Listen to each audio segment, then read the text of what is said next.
The Diamond Stud, the bad guy, Razor Ramon, the man who oozes machismo, Scott Hall. Whatever moniker you remember this man by, I can guarantee you were blessed by seeing greatness. A man who revolutionized the world of professional wrestling and left a mark on the business that will never be erased. Working with the World Wrestling Federation as Razor Ramon, a leave from the company sparked a revolution. In a short matter of time after his departure, we saw Scott Hall on World Championship Wrestling. You know who I am, but you don't know why I'm here, are words that will live in infamy. A few short weeks later, a big surprise was revealed. The inclusion of Kevin Nash and a new name aptly known as the Outsiders. A real American would join the pair, and thus began, in the world of wrestling, a new world order. Join me today as we discuss the legendary career of the infamous Scott Hall. I ask that we take a few moments and pay respects with a 10-bell salute. Survey says, one more for the bad guy.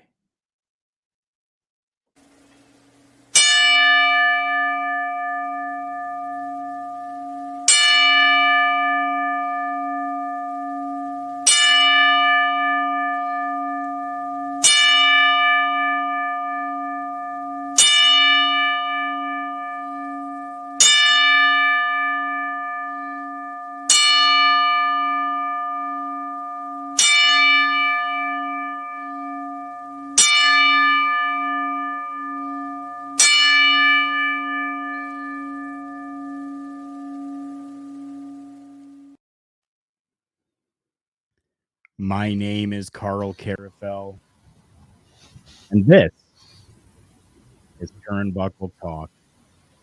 This is episode number 262, and a little bit of a somber show this week. Not originally what I had planned, but nonetheless, we pay our respects. I am joined today, for a few moments at least, by my good friend, Ed Fries. Ed, how are you? Oh, I'm doing all right. I mean, as a person who grew up in the new generation era, it's tough to see your legends and your heroes go. And this is one of the first of my favorites from that initial group of growing up in the, being born in the late 80s, finding wrestling in the late 80s, early 90s, and seeing this group and seeing him go. It stings. It definitely does. For me, this definitely was a new generation. I was born in the early 80s. I was born in 81. And I grew up in that era and then saw the transition into the new era. And it's definitely one that hurts. more than others definitely have. And especially just because of the storied career and, as you heard, revolutionary career that essentially all started because of Scott Hall. Many people like to give the credit to Kevin Nash for all of this kind of happening and starting and everything with the Monday Night Wars and everything like that, when in actuality, it was really Scott Hall that did this. Unbelievable. Unbelievable. I know that you may not have a lot of time with me today, so I want to hear from you for a little bit here, Ed. Giving me some of your either favorite matches, memories, anything like that on Scott Hall. I will as well kind of go through. Some people did send me some of theirs as well that they have allowed me to be able to read on screen and on video for everyone. But I want to get things from you here first, Ed. I mean, there's so many different ones when it comes to, his feud with Goldust. Really making that character in the early days of that Goldust character and putting it over, whether it was true dislike of the character or whether it was just an on-screen role. Either way, it worked. Making the 1-2-3 Kid more than just a jobber, like that match in May of '93, where the Kid, like Bobby the Brain Heenan. I watched the match back last night because I wanted to remember it. Yep. And Bobby the Brain Heenan saying, "What's the kid's name this week?" Because he kept changing his name, and his trunks still had L Kid on them for Lightning Kid. For Lightning Kid, yeah. For what she was doing on the Indies. And after that one, it was the 1-2-3 Kid when he beat Razor Ramon on that moonsault and changed his own fate because Scott Hall took a chance on a kid and let the kid beat him in the midst of a great run for Scott. Oh, yeah, it definitely was. Because that's coming off, if I remember correctly, the 93 Rumble is the one where he took on Bret Hart for the World Championship. I believe it is, yep. So he's coming off one of the biggest matches of his career to that point. And after that, we can get to, as everybody will always count to, whether you like one or the other, it's the two ladder matches. It's WrestleMania 10 or it's SummerSlam. Take your pick. The ladder matches with Shawn, where they revolutionized the ladder match that Bret brought to the company. And Bret and Shawn had the first. But we all forget that because the one at Mania is the one that revolutionized the way that match is operated, the way it goes now. And every ladder match since then can trace its roots back to, in WWE at least, the match between Shawn and Razor, WrestleMania 10. And then, like you said, everybody knows who I am, but you don't know why I'm here. Right. And the formation of the NWO, whether it was going to be, as you said, a real American or the Icon. Because people forget, Hogan said no. Let's not forget, Hogan said no. He didn't think it was going to work. And lots of people do forget that. Yep. Everybody, like, people remember jokingly that the Mabel was the third man because I think it was one of the dirt sheets reported it and everybody jokes about it. But the legitimate backup plan was going to be Sting. Yeah. And WCW may have never won the Monday Night Wars for 83 weeks with just Scott Hall, Kevin Nash, and Sting. No disrespect to Sting. None whatsoever. But the NWO at its highest points thrived by the opponents they had. Right. Whether it be the Steiner brothers with the Outsiders, whether it be Six and Eddie Guerrero, whether it be Hogan and DDP, Savage and DDP, Hogan and Sting. It was the opponents that made the NWO what they were. It was the belief in all of that, of WCW was going to overtake this incoming force. Right. It all starts with Hall, but it all pivots on that point where if the wrong man is the third man, does it all just fall apart? And Hall was that linchpin in the work in the darkest times of his wrestling career. He was the linchpin for that NWO. Oh yeah, he definitely was, and I think that they definitely went in the right direction, and I'm glad that Hogan decided yes to do this, because Sting was 100% that other side that was needed, right? Sting being the WCW was 100% the right way to go with things, which just made for great television. It was fantastic. I loved it. I mean, and I know we're not here to rehash the NWO, but Sting doesn't fit the way Hogan does, because the NWO is an invading force. Like, yeah, Hogan was there at the time, but Hogan's New York. Like, Hogan is as New York got Right. in that time, because that's how the wrestling world looked at it. It was Atlanta and New York. Yep. It wasn't WCW and WWF. It was Atlanta and New York. That's right. And Hogan was everything that Atlanta didn't want and didn't need. Oh, exactly. He was the epitome of the things that, like, because the Nature Boy is the epitome of Atlanta flamboyance and flair. Right. And because of that, this invading force made so much more sense. Razor coming in and essentially being Scarface, because we can't call him Razor Ramon. Right. Because we'll get sued. And they still got sued. And they still lost.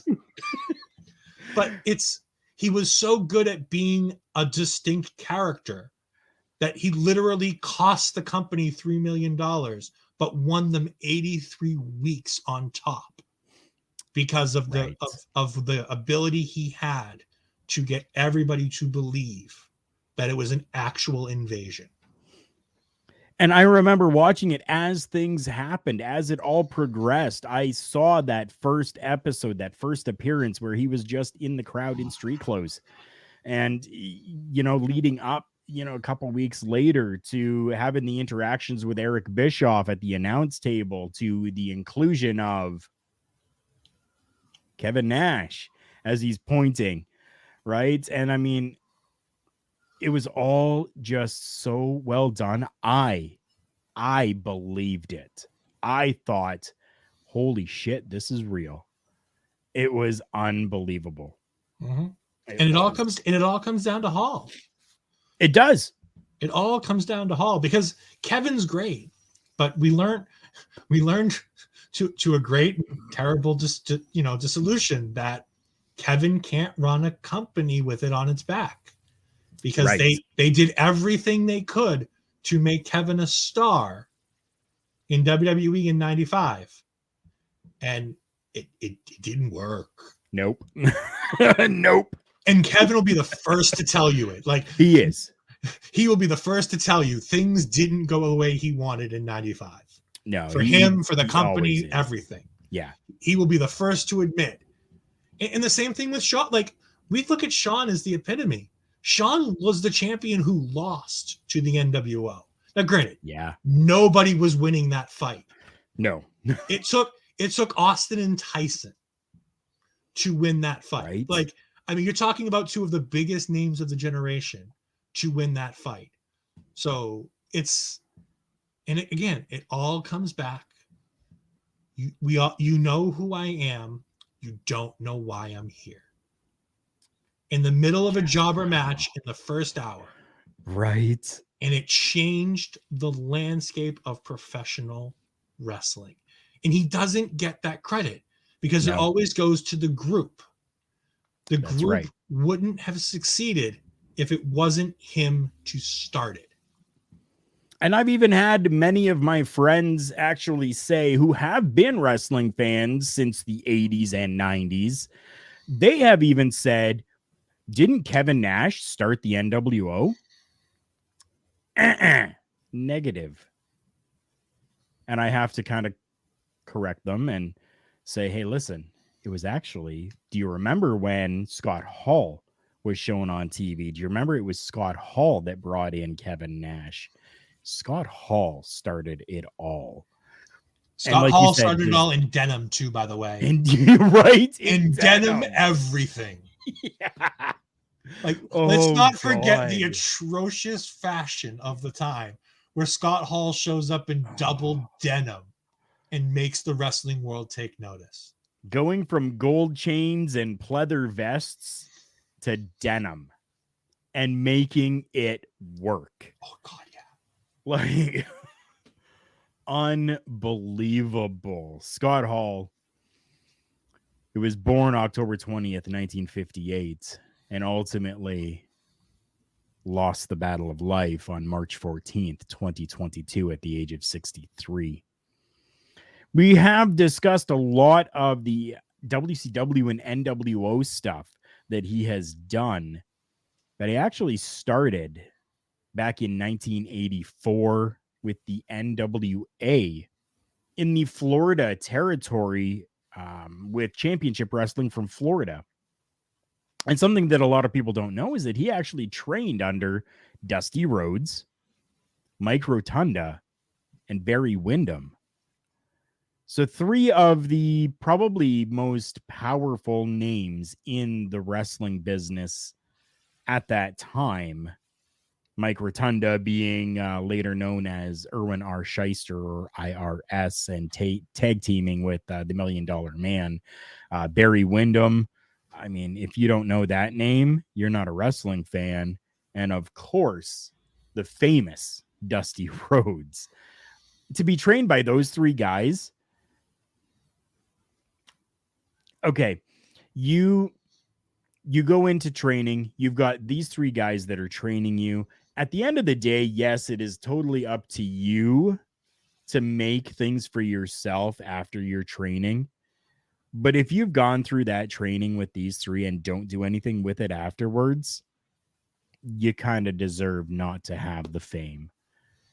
And whereas Scott Hall took it and ran with it. And I was going to say, like, when you talk about the 3 trainers, like, think about this. You've been trained under every facet of professional wrestling that you could ever need to learn. Dusty Rhodes teaching you promos and character work. Barry Windham teaching you everything you need to know about being an in-ring technician. Right. And hard-hitting technician. And then Mike Rotunda teaching you everything because he could do it all. He could cut a promo. He was an in-ring technician. And his IRS character, while goofy and New Generation as it was, got over and was solid for so many years. I walked around with a briefcase for a while because of IRS. Suspenders. I wore suspenders. Like, it's like you and to think, he goes from that to the AWA. Right. I believe that's your next stop, isn't it? It definitely is. Yeah. Where he was actually known as Magnum or Big Scott Hall. So Magnum Scott Hall or Big Scott Hall back in the AWA. And he was there from 85 to 89. And I mean, that in here, you've got him working with Mr. Perfect, Kurt Hennig. And you've got those 2 being an amazing team and being friends. You've got him learning from Vern Gagne, which again, you've learned from Dusty Rhodes, you know, Mike Rotunda, Barry Windham. Now you've got Vern Gagne, and he's not done yet.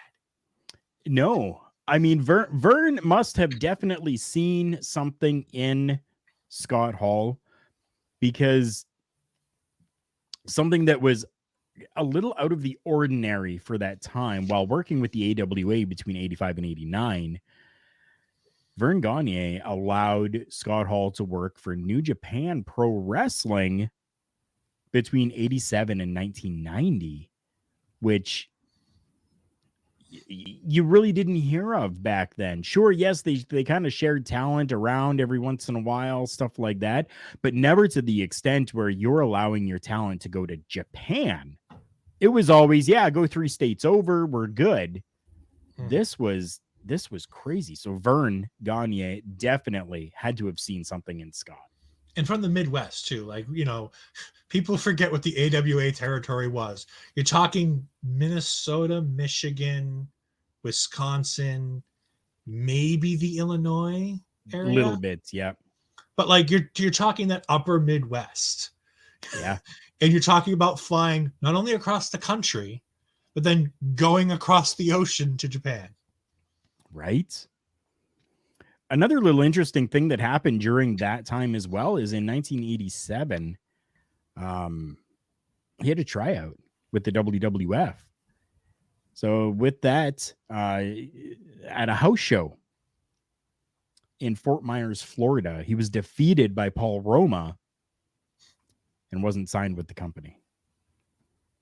So very interesting that during that time where he's working, in between the AWA, New Japan, made the time for a WWF tryout at a house show.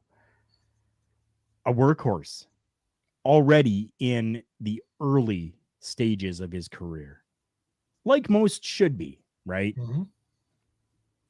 You definitely should be. 1989 brings him to his first run in WCW. He was brought in by Jim Ross.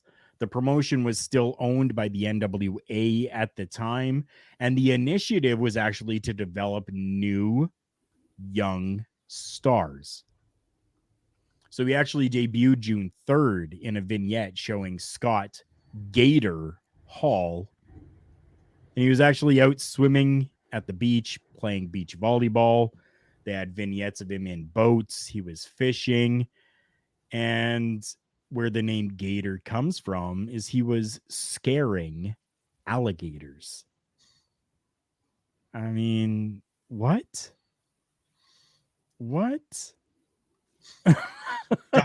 People talk about how funny things were in WWF at the time, but you got to remember, this is the same period of time in the next near future where you're going to have a guy telling Ric Flair he's got to cut his hair and call himself Spartacus. Right. Like, I mean, this is WCW in the early 90s when they have no clue what's going on, and they're trying their best and they're putting good people in good spots. And like I said, definitely were just some pretty shitty gimmicks, though. That was, yeah.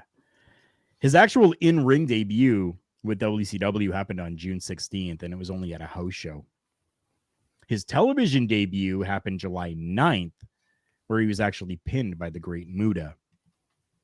His WCW pay-per-view debut happened at the Great American Bash, the Glory Days, where he participated in the King of the Hill Battle Royal. So some really good stuff coming from his very first run in WCW. And that was pretty much between 89 and about 1990 ish. So, I mean, in a year span, doing some pretty good things with a company that he's seemingly unknown to. It was very interesting. I mean, you work in Great Muta in your first televised match. I mean, right? Does life get much better than that? As a guy who's worked in Japan and all that stuff. That's exactly it, right? So because Great Muta has done all of this stuff in Japan and all over the world, you've got now this young guy that's come in, Scott Gator Hall, who has worked over in Japan already. What a great way to introduce him than to have him on television with the Great Muta, who at that point that Scott Hall would be able to hang with Great Muta because of the teaching and because of his time in New Japan. Booking at that time was fantastic. That was fantastic booking. That was smart booking. Between 1990 and 91, saw him in international promotions such as New Japan, Catch Wrestling Association in Germany, and World Wrestling Council in Puerto Rico. So taking a year and going and traveling and working different companies, what a that's the best way to get your knowledge of absolutely everything, is going to be going to different companies, especially in these different areas, because wrestling in Japan is different than wrestling in Puerto Rico, is different than wrestling in Germany. Great way to hone your skills right there is to go to all these companies where you're going to have a lucha libre presence in Puerto Rico, the Japan stuff in New Japan, and then catch can, brash, down to business, professional wrestling in Germany. Like, wow. And think to add to the list of names, by the way, because we've been doing it as we go along. Yeah. I don't know who was in WCW running the show and whatnot over there in the 90s, but I do know, I just looked it up, World Wrestling Council in Puerto Rico. That's Carlos Colon and Gorilla Monsoon at the time. So chalk up two more names of like legendary people who you've earned their trust by working with them and being trained by them and learning from them. That's unbelievable. Unbelievable. And there's still more to come. There's a ton more to come. He actually returned to WCW in 91, 92. Very briefly.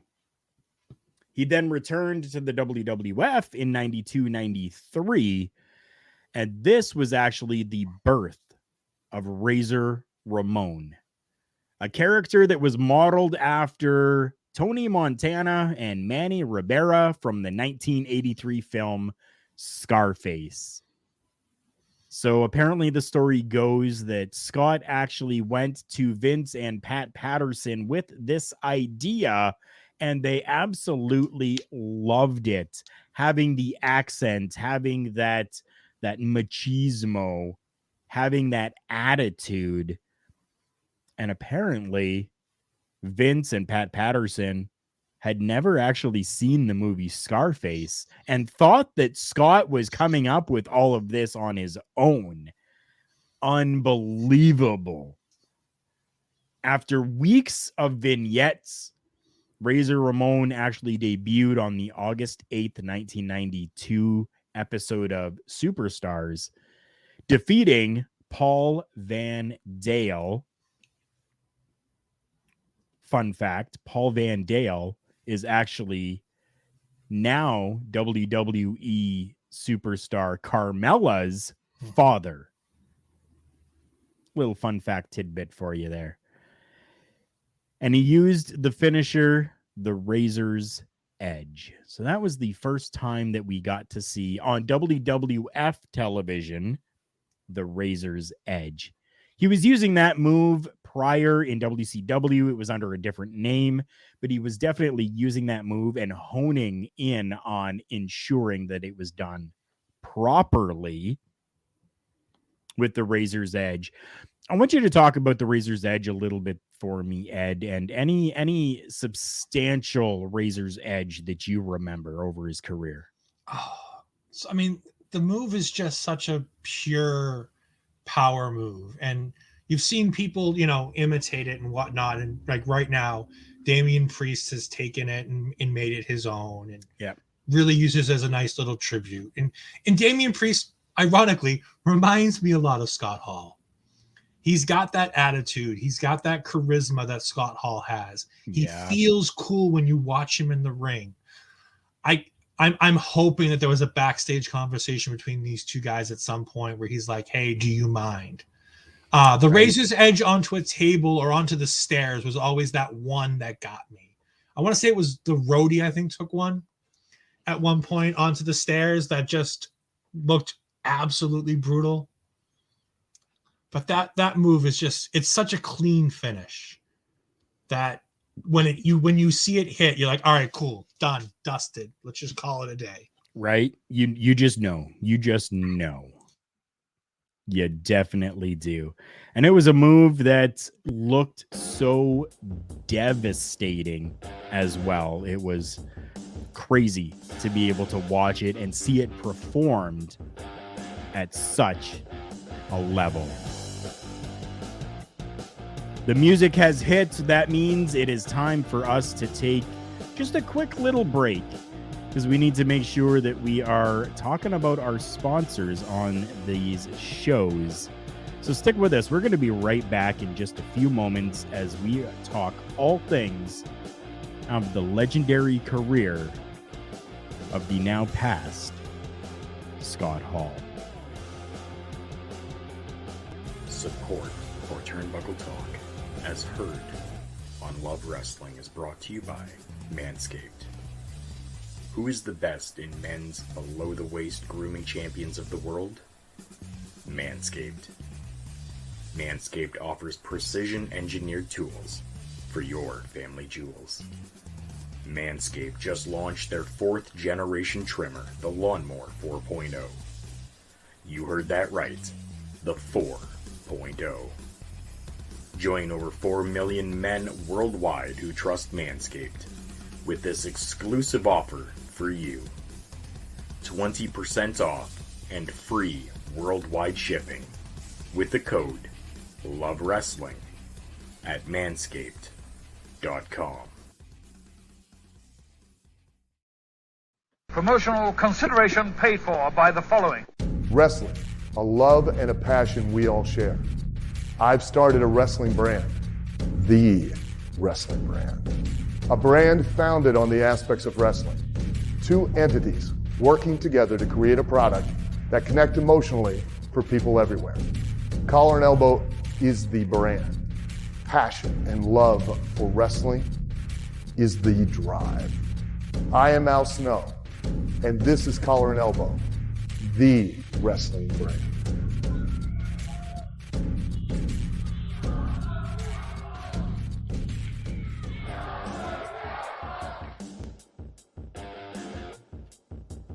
My name is Karl Karufel, joined alongside my good friend Ed Fries. And welcome back to this edition of Turnbuckle Talk. Second half of this program, we're going to continue talking about his career of Scott Hall, and we are going to hear a little bit from some fans that have messaged me and let me know what their favorite memories of Scott Hall have been. So to continue on with his WWF career, after we saw his debut on Superstars, the man became a legend with the Intercontinental Championship. On October 11th, 1993, Razor Ramon won his first IC championship by defeating Rick Martel for the title that was vacant at the time. His second title win came over Diesel at SummerSlam in Chicago on August 29th, 1994. May 19th, 1995, we had a ladder match in Montreal, Quebec, Canada, where Razor Jeff Jarrett. This win was only recognized for 4 days, though, before he actually dropped the title back to Jeff Jarrett at a house show in Trois-Rivières, Quebec, Canada.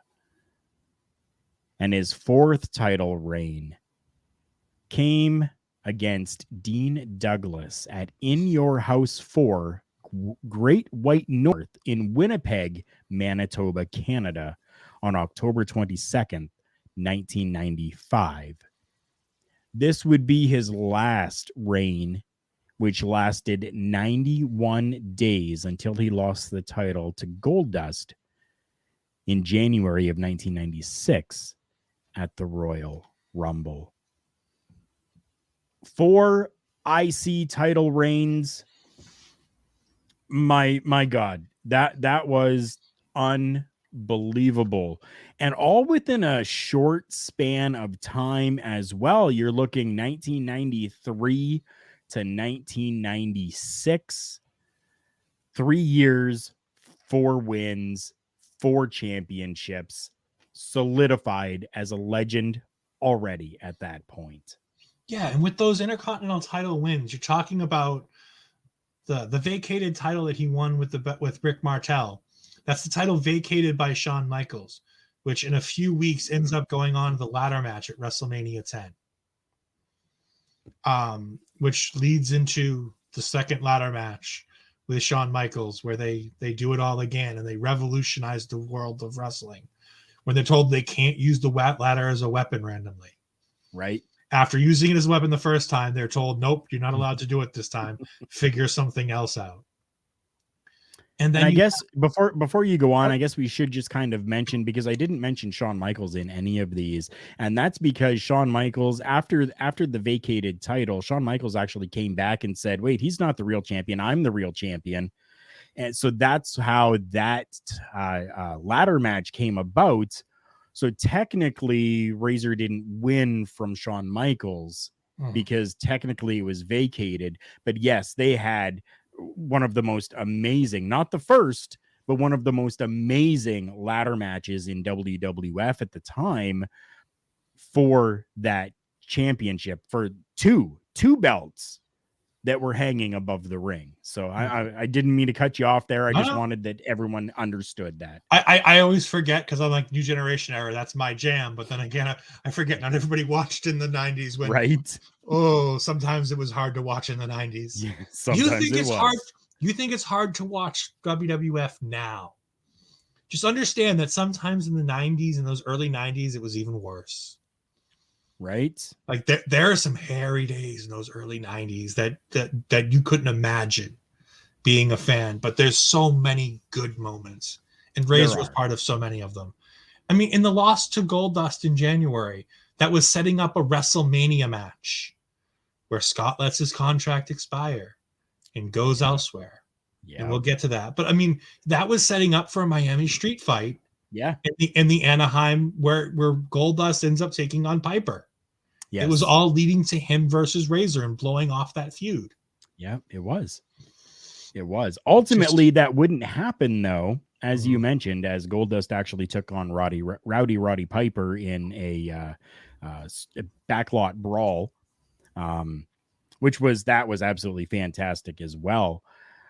But another game changer came in what's now infamously known as the curtain call, where we actually saw Scott Hall, who was associated with a backstage group known as the Clique, which consisted of Kevin Nash, Triple H, Shawn Michaels, and the 1-2-3 Kid. It was pretty apt for the Friends to play by their own rules during that time. Scott Hall and Kevin Nash were both leaving the company, and it was known backstage by a few. So they were leaving to go to WCW. And with that, Triple H and Shawn Michaels gave them a send-off that broke kayfabe, which at the time was a huge no-no. They actually were supposed to be enemies. They obviously didn't care, as the curtain call was an embrace by all four men inside of the ring before the two of Nash and Hall were to leave for WCW. And to talk about how big of a moment that is, I've talked a couple times to a couple of friends. This moment is the what if moment that changes wrestling. Yes. This is the what if moment that changes wrestling. And I'm going to break it down here. I'm going to take a couple minutes if you don't mind. Yeah. Oh, yeah, definitely. So the end of this night, it's a house show in Madison Square Garden. To put how big this is. A house show at MSG, which is the creme de la creme of house shows for WWE at the time.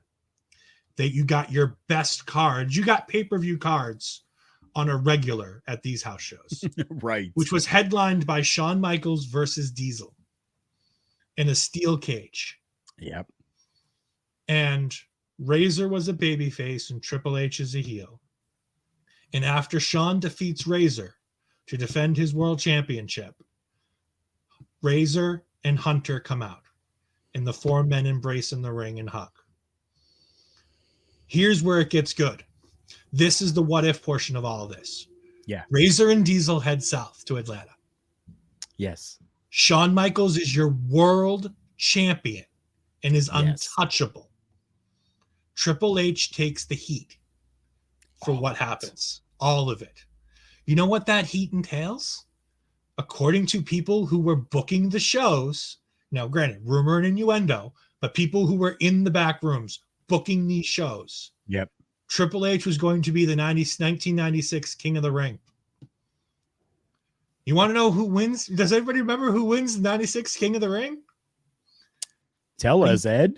A young man named Steve Austin wins Right? 96 King of the Ring.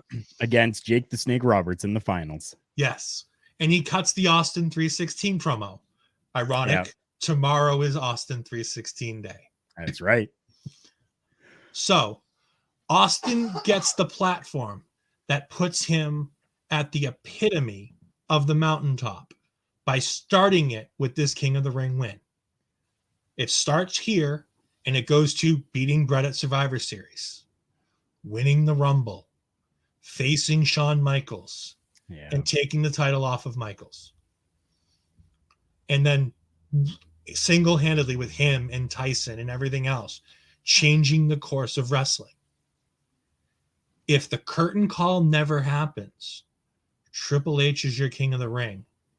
Austin may never have gotten to the high. Now, granted, would Austin probably have been a star? Absolutely. Right. It wouldn't have been so timely that it changes the course of wrestling. Right. The biggest what if, the thing that people backstage will say was the worst thing that ever happened in professional wrestling might have been the one thing that saved WWF/E. Right. It's very true. Isn't that the craziest notion? And that's the big, like I said, it's the biggest what if. It is.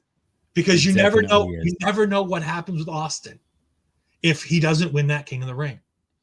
Right. If Triple H had won that, the timeline would have been so different. Timeline would have been shattered. And you're right. Would we have actually gotten that Stone Cold that we know today? Don't know. Don't know. My good buddy Josh Pace messaged me and let me know some of his things that he remembers about Razor Ramon, Scott Hall. I'm just going to read through those quickly here.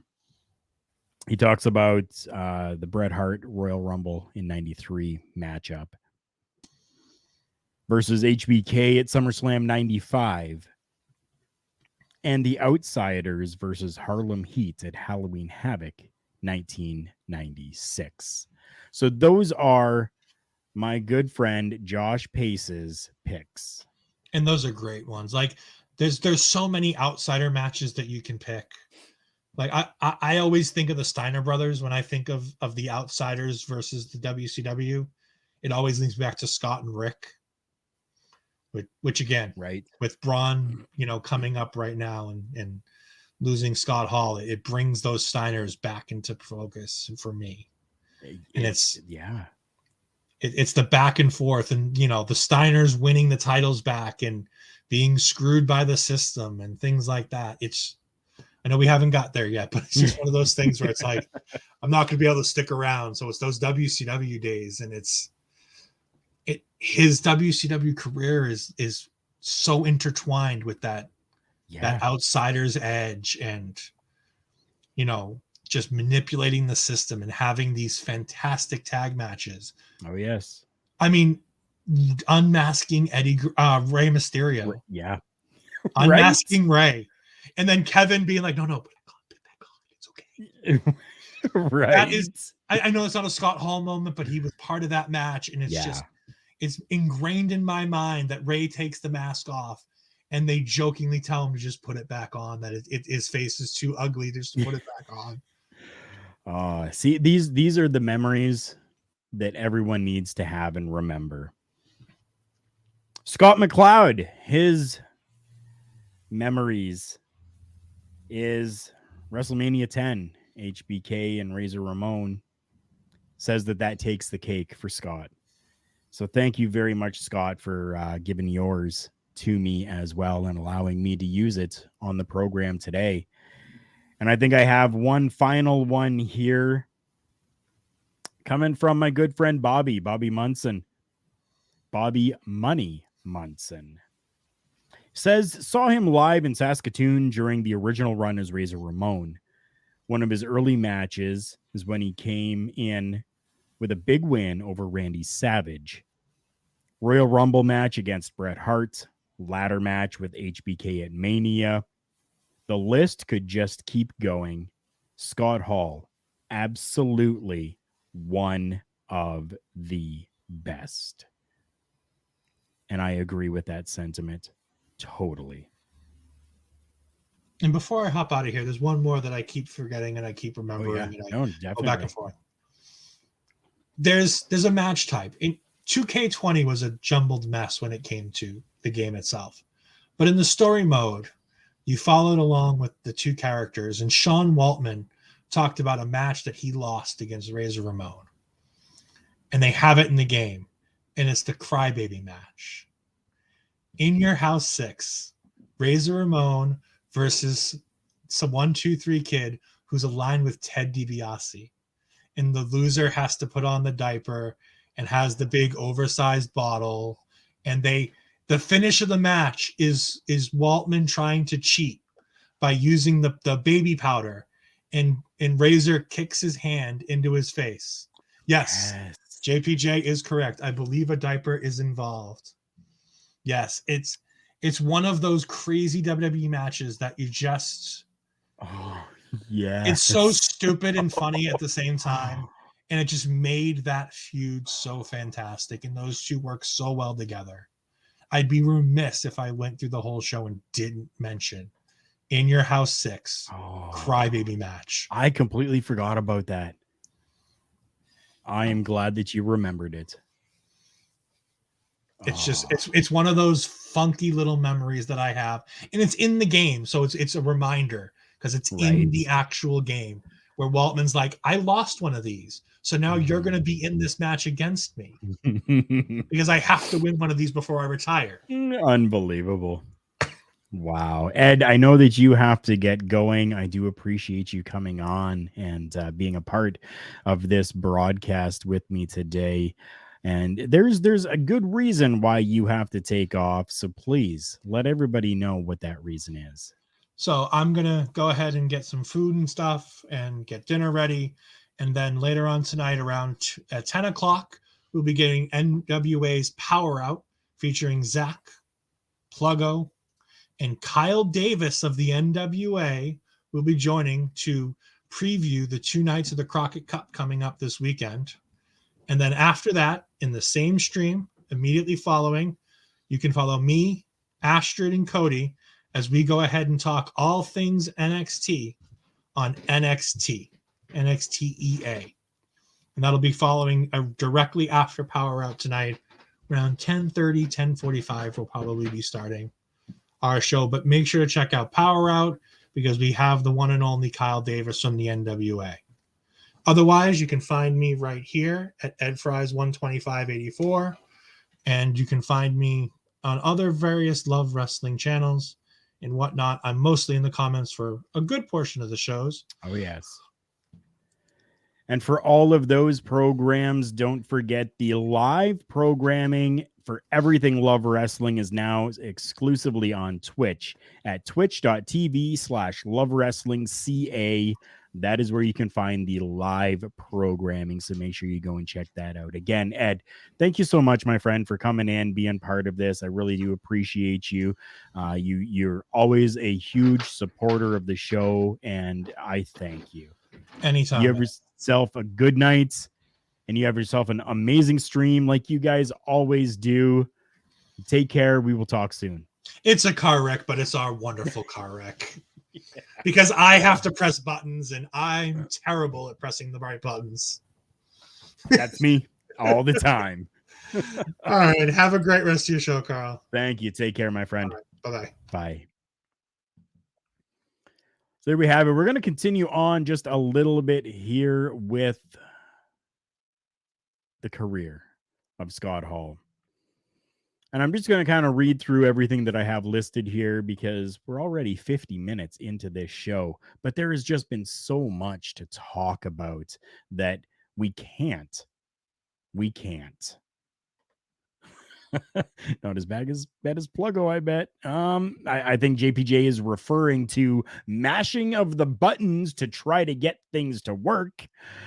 Yeah, JPJ, you seem to have that down pretty good. Pluggo attempts it. He does. We have to give him a little bit of credit. He definitely tries. He tries. May 27th, 1996, we actually see Scott Hall in street clothes at a WCW event, which they actually showed him on television. They showed him. And he claimed to be an outsider. So there we go. Already starting planting those seeds, so to speak. June 10th, Kevin Nash joined for a hostile takeover of WCW, where the pair actually slammed Eric Bischoff through the announce table. Thus comes the pair to be known as the Outsiders. JPJ, you are correct. Pluggo tries, and in the end, that's all that matters. 100% it is. You can't learn, you can't grow if you don't try. Bash at the Beach, July 7th, saw a 6-man tag match with a mystery partner for Hall and Nash.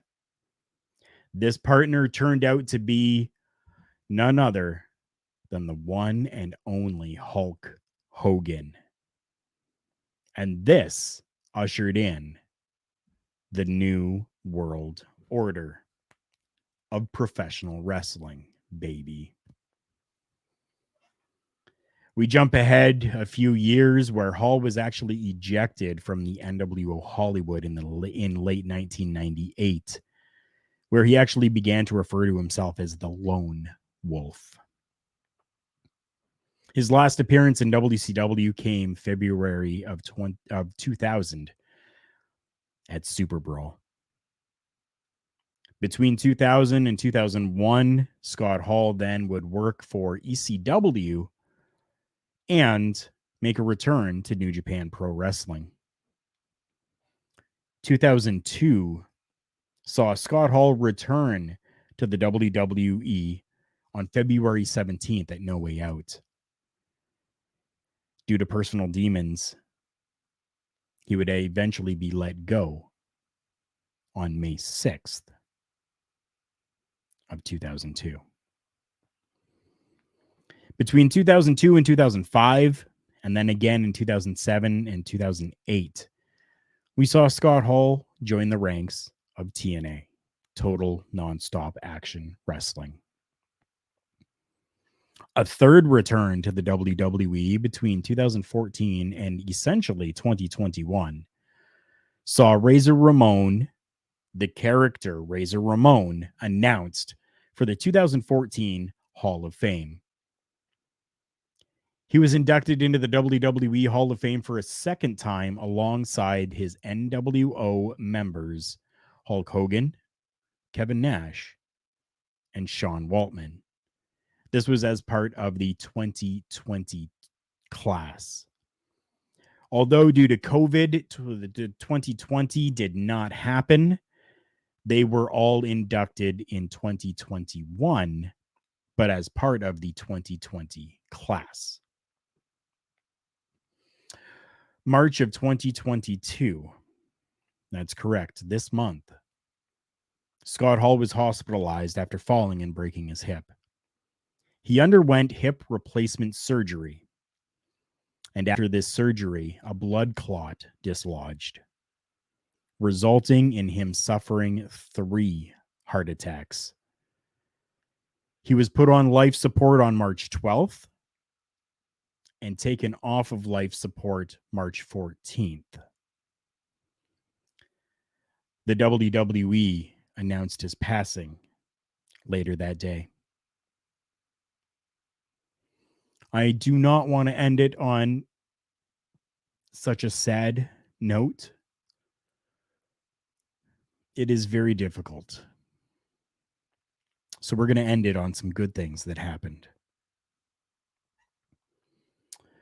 He made an appearance on the Jerry Springer Show during his 4th reign as the Intercontinental Champion, where he actually presented merchandise and tickets to the WWE to a underaged couple that were legally married. One of them was a huge Razor Ramon fan, and it was a surprise for them on the show. 2009 saw him begin hosting a YouTube show called Last Call with Scott Hall, where he would interview guests such as Sid Vicious, Kevin Nash, Ricky Ortiz, Larry Zbyszko, and Sean Waltman. In 2013, Hall appeared on HBO's Real Sports with Bryant Gumbel alongside DDP and Jake Roberts to talk about DDP's impact on their recuperation since moving in with DDP to take part in DDP Yoga, DDPY, and for DDP to help his friends with their addictions and demons. 2015 saw Scott Hall appear as a guest on the Larry King Show and appear in the 2015 film The Resurrection of Jake the Snake Roberts, where he was chronicled for his time with DDP and Jake the Snake Roberts. So a wonderful career and very lasting memories coming from Scott Hall. Like we've said, this is definitely a tough one. The outpouring of love and support over social media from different companies, from different workers, from friends, from family, and from fans alike has been amazing. Thank you, Scott Hall, for everything that you did and for revolutionizing the world of professional wrestling.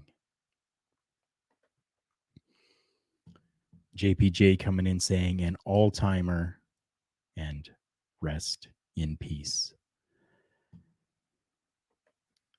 Thank you so much, everybody, for joining us today, for joining me, and for joining Ed Fries as he was on the program as well.